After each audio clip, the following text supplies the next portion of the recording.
Gemini, this is your tarot reading for July. Many people's readings have been about global events, but I've just had Capricorn, and it was almost entirely personal, and I think yours might be as well, but I really hope you get something from it anyway. Now, before I get carried away with this reading, Gemini, look at that central card. Ace of Cups, a new love. So it's telling us the reading is about love, and this runs throughout the entire reading. So don't let me get too carried away with other things, because that's what it's about. Bottom right hand corner, the Emperor card, strong, maybe a little bit overly conservative. Sort of person people come to for advice. And now I suspect that was you. My readings are normally about you.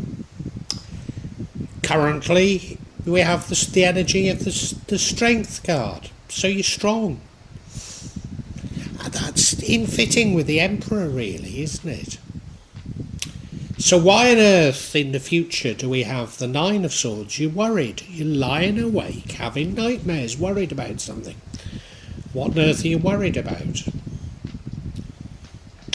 Well, maybe because the energy that impacts on the outcome is the Justice card. Maybe you're worried about justice. Have you done something wrong?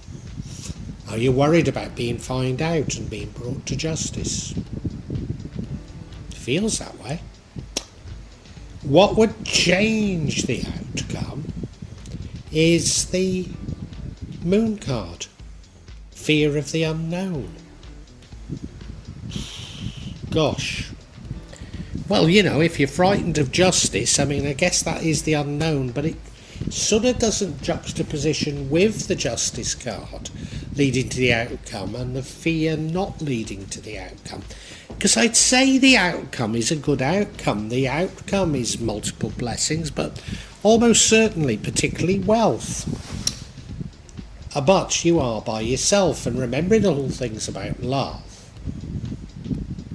A very interesting set of cards here, Gemini, that I haven't fully got to the bottom of. I do hope you're going to stick with me to find out what the real explanation is.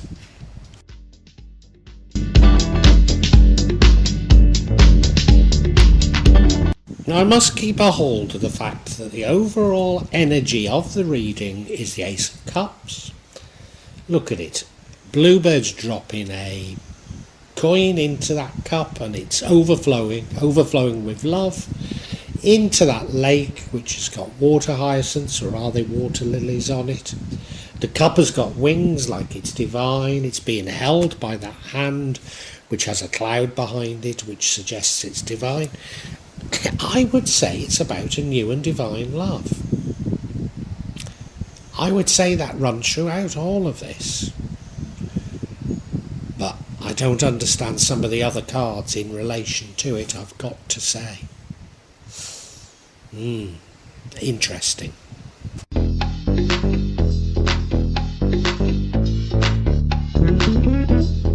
And in your recent past, we have the Emperor card. This is a strong figure of authority. Somebody that's respected, maybe a little bit conservative, somebody that people come to for advice. I'm almost certain this is you. I'm almost certain that you're in some position of authority, Gemini. I have a feeling that somehow you've abused this authority. That's the feeling that's coming to me. Maybe I've got it wrong, but you are an authority figure.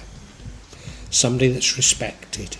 Somebody with a reputation to lose.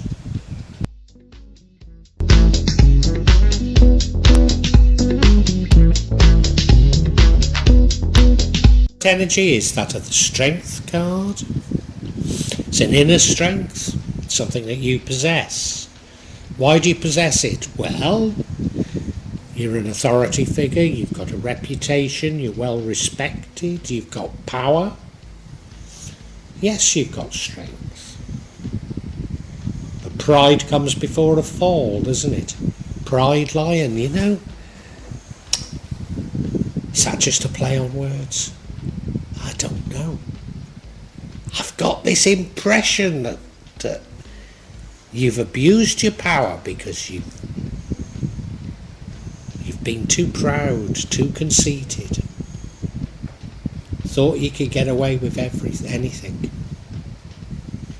Gosh, I don't know why these are coming to me.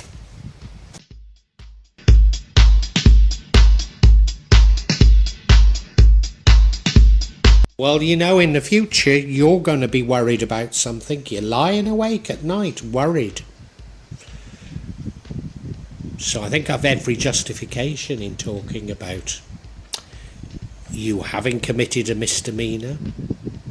You did it because you thought you were invincible. Pride becomes before a fall. What is this misdemeanour that you've done? Is it related to a new love? Have you been cheating? Cheating on your wife or husband? Cheating on your family?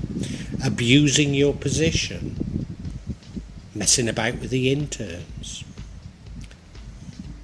Certainly very strong feelings I'm getting about this. Very strong.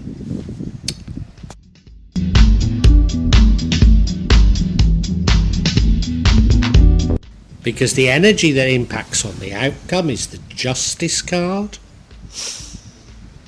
I think you're fearful about this justice. I think that's what's worrying you. You're worried you're going to be caught out. Now, what I always say about this justice is, if you are honest and confess to what you've done, it'll be firm but fair. You've got nothing really to worry about, and I honestly don't believe you have much to be worried about. I mean, yes, you might lose your reputation, but you're more worried about being caught than you are actually what's going to transpire. Yeah, you're just worried about, you can't contemplate the change that it bring about to your life, but it's going to happen. It is.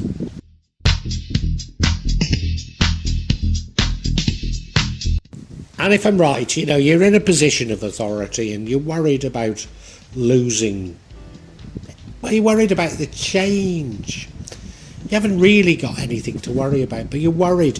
You are worried. We've got the moon here. Fear of the unknown. You don't know what's going to happen. You know, your life has been like this. You've been somewhat conservative. You're in a position of authority, and you know it's all going to change because you've been found out. It's that itself that creates the fear in you, even though I'm telling you, you've got nothing to worry about, or nothing really to worry about. But, you know, it's the unknown that fears for, that makes you upset. Yeah.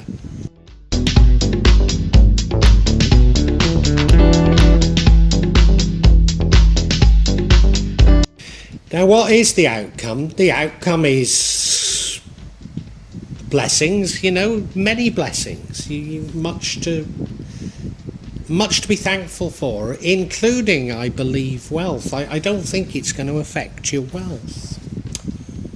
And, you know, I think having been brought to justice and cleared the air, it's going to actually make you happy. It's going to be a great relief off your shoulders. So, look, I'm not the sort of person who has sympathy for conservative people in authority who abuse their power. But I do want to reassure you, you're actually going to end up probably happier. But you might lose your wife or husband. You might lose many of your friends. And I think you're finding that very hard to contemplate. But actually, you're going to end up quite happy. You're going to end up all right. I want to reassure you. I'm not half gone off on one, haven't I? So let's get some clarification.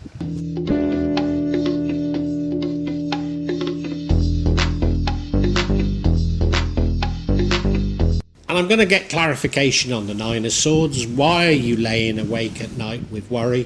First one is the moon, fear of the unknown.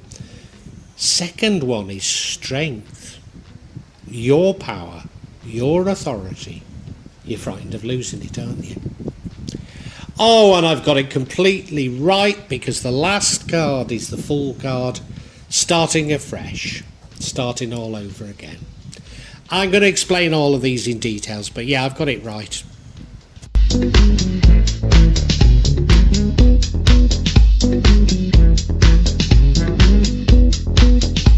So yeah, the first card of clarity is the Moon card, which is fear of the unknown. See, you really don't know what will happen. You know you've been found out for a misdemeanor. You know, you're somebody in authority, you're somebody that's powerful, you're somebody with a lot of power, you're somebody that people respect, and you don't know what will happen. Are you going to lose everything, you know? Now, I mean, I don't think for 1 minute that you're one of the co-conspirators on Little St. James, but it's a situation like that, and there are people who are named in Epstein's little red book that are now in hiding because they just cannot contemplate what will happen to them when they are brought to justice. But you are going to be brought to justice, and you're actually going to feel it's quite a relief when it happens, but yeah, you just can't contemplate it.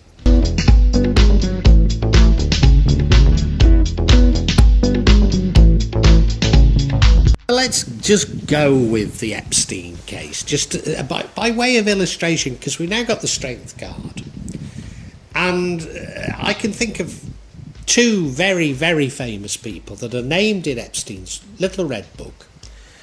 And they've completely brass-necked it out. You know, first of all, they've claimed, no, we never visited him. No, we weren't on the Lolita Express. We weren't on this. We weren't on that, you know. And they're in it up to their necks. It's obvious they are. But they're carrying on with this complete audacity. And I suspect you are, because you know no other way of doing things. But you see, this will be theirs and your downfall. This arrogance. I mean, maybe arrogance is the only way to play it, because of, you know, you just cannot contemplate life without your authority, life without your trappings, life without your respect. But it is going to get taken away from you.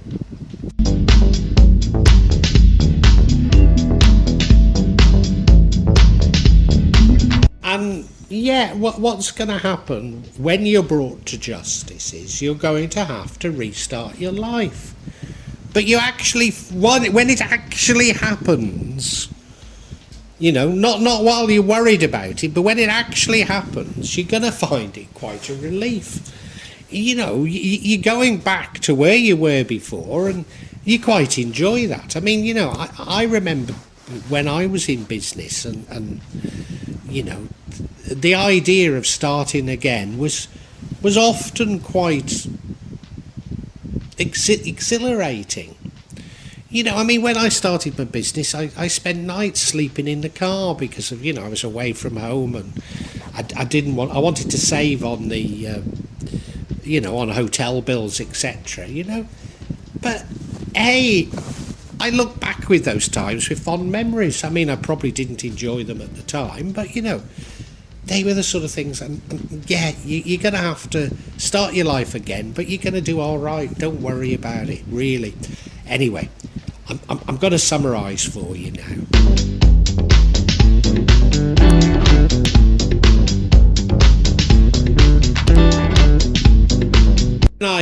You're in a position of some authority. People come to you for advice. People look up to you.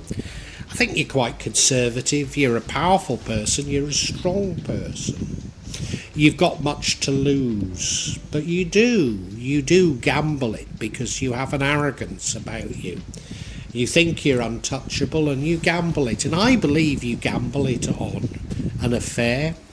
It could be something a little bit unsavoury, you know, maybe an affair with an intern or something like that.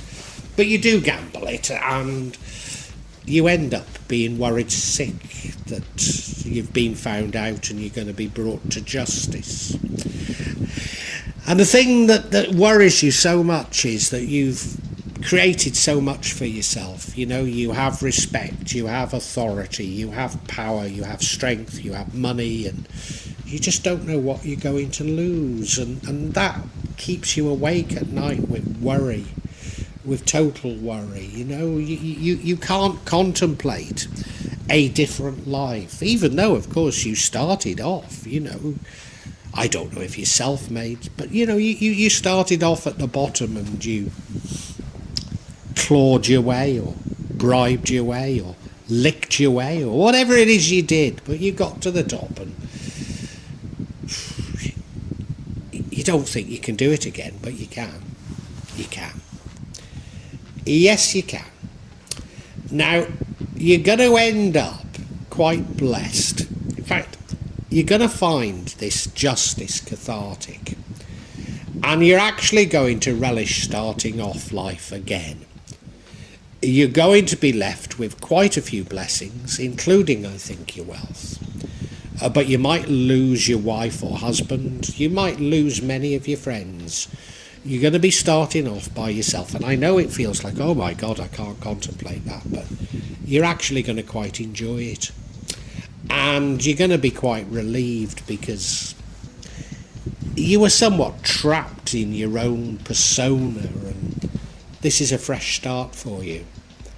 I hope you approach this fresh start a bit more compassionately, a bit better than you did your last start, because I think God, the universe, is giving you another chance.